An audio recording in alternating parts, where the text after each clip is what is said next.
നമസ്കാരം. പോലീസുകാർ പൗരന്മാരോട് വളരെ മാന്യമായി പെരുമാറണമെന്ന് ഹൈക്കോടതി വ്യക്തമാക്കി. ജനങ്ങൾക്ക് നേരെയുള്ള പോലീസിന്റെ മോശമായ പെരുമാറ്റം അനുവദിക്കില്ലെന്നും അതിനെതിരെ ഉചിതമായ നടപടികൾ ഉണ്ടാവണമെന്നും കോടതി വ്യക്തമാക്കുന്നു. ആലത്തൂർ പോലീസ് സ്റ്റേഷനിൽ അഭിഭാഷകനെ അപമാനിച്ചതുമായി ബന്ധപ്പെട്ട കോടതി അലക്ഷ്യ കേസ് പരിഗണിക്കുന്നതിനിടയിലായിരുന്നു കോടതി ഇത്തരത്തിലൊരു കാര്യം ഉന്നയിച്ചത്.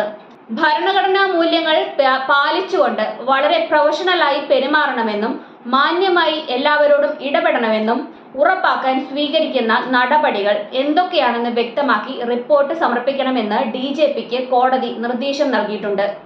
കോടതിയുമായി ആശയവിനിമയം നടത്തുന്നതിനായി ജൂൺ 26-ന് ഓൺലൈൻ വഴി ഹാജരാകണമെന്നും ജസ്റ്റിസ് ദേവൻ രാമചന്ദ്രൻ പോലീസ് മേധാവിയോട് നിർദ്ദേശിച്ചിട്ടുണ്ട്.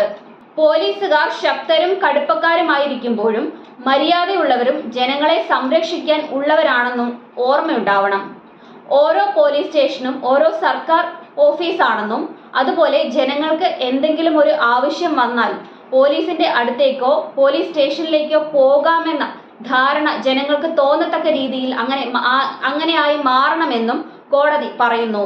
പോലീസ് സേനയിൽ അഭിമാനമുണ്ടെങ്കിലും ഒരു പോലീസുകാരനിൽ നിന്ന് പോലും മോശമായ പെരുമാറ്റം അനുവദിക്കില്ല.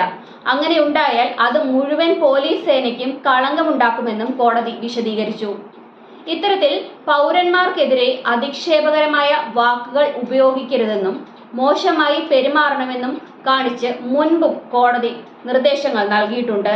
മുൻപ് എടാ എടി തുടങ്ങിയ വിളികൾ വേണ്ടെന്നും മുൻപിലെത്തുന്നവരെ പ്രതികൾ എന്നല്ലാത്ത രീതിയിൽ എല്ലാവരും പ്രതികളല്ല എന്നുള്ള രീതിയിൽ കാണണമെന്നും പോലീസിന് ഹൈക്കോടതി നിർദ്ദേശം നൽകിയിരുന്നു. അതുപോലെ തെറ്റ് ചെയ്തവർക്കെതിരെ നിയമ നടപടി സ്വീകരിക്കാനേ പോലീസിന് അധികാരമുള്ളൂ എന്നും കോടതി ഓർമ്മിപ്പിക്കുന്നു.